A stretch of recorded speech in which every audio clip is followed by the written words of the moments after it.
Great. Well, good afternoon. Would you all like to introduce yourselves for this video, please? Yeah, my name is Taylor, and this is my brother. My name is Charles. Thanks for coming out today, guys, and doing this video, which is meant to show everyone how easy it is to do a Creativity for a Cause video and get it published. Right. So I'm going to ask you guys to tell a little bit about why the two of you would make a video together. So how did you all connect and get started talking about doing this? Okay, well, I'm the lead volunteer for the project, and I recently met my brother. Only a couple months ago, actually. He's 24, and I'm 16, but we just met a couple months ago because our dad has a substance abuse problem.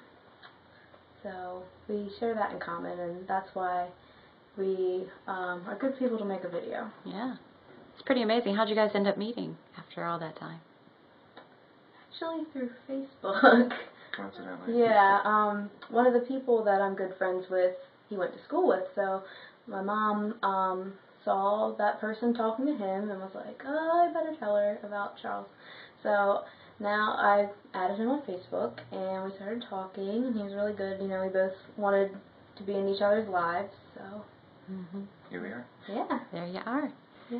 So can you tell a little bit about the things that you think maybe you guys might have missed out on in terms of not being in each other's lives up until this point, and why that may have happened, or some of the factors around that?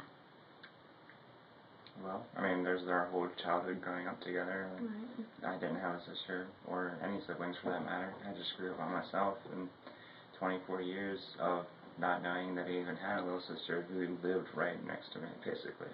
Yeah. Yeah, we were both only children, so it was an even bigger deal when we found each other, just, you know, getting used to having a sibling and not being there for all those, like, childhood memories. I know one of my friends put it, we never got to go through the fighting phase when you're little and fight with each other all the time. So, I mean, I'm very grateful to have him now, but I would have liked to have him then, too.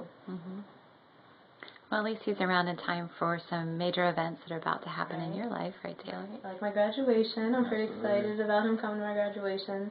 It'll be the first kind of big event he gets to be at, so that's really cool. But, you know, there were a lot of them before that he didn't get to see. And for him, you know, I didn't get to see his graduation. So. Right. And can we assume that your dad will not get to see your graduation either? Yes, we definitely can assume that. He didn't come to mine either. But Yeah. He's out of both of our lives. He's never been in my life, and he's been out of yours for 12 years, would you say? I'd say so. Yeah, so, no, it's something he won't get to see, which is very sad for him. Yeah. Well, it's maybe a little sad for everyone. What are some of the things you guys think you missed out on that you regret the most in not having your dad around due to his struggles with alcohol and drug dependency? Well, you know, I just basically don't know my dad at all. I don't think I got any of his personality traits. The only thing I could really think that we would have had in common was playing music together, but I missed out on that, so. Yeah. I definitely just wonder about my accomplishments, both of our accomplishments. You know, what would he think of all of those? He obviously can't take credit for them, but it's, you know, it's a parent-child relationship that you're supposed to have, where the parent is proud of his or her child. So, and I know, you know, with my brain, he still is a very smart man. He just has substance abuse problems, and I know, you know, with my brain, I know where I got it from, but it sucks that he can't see, you know, kind of what he produced, I guess you could say. Right.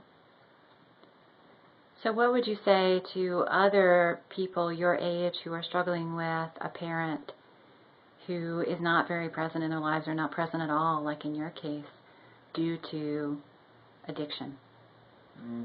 I would let them know that, you know, if your parents aren't there, there's still somebody out there that cares about you. And it might not even seem that your parents care about you, but they do deep down. Yeah. It's just they have their own issues to deal with. Yeah. Right. And I would just say not to blame them. Yeah, absolutely. Because that's really only going to hurt Or blame you. themselves. Right, don't blame you. Because, I mean, it's really the substance abuse that is the problem. They aren't thinking with a clear head, and just it's really not their fault. They do need to take responsibility and try to get help, but if they don't, it's a disease. So don't resent yourself or your significant other or your loved one that has the problem. Well, thank you very much for making this film. Is there anything you all would like to add before we close? I would say, try not to go down that road, obviously. I mean, it's been drilled in your head since childhood, but it's just a bad road to go down, because one day you'll find yourself stuck there and you won't be able to get out of this little hole that you dug for yourself. And then you'll realize how much it's affecting the people around you, which is the most important thing. Yeah. I would definitely just say, the consequences that it would have now would be big, but the consequences later down the road would be even bigger than you can imagine. So it's not worth it. It's really not. Right. Well, thanks, you guys. We're glad you came out today.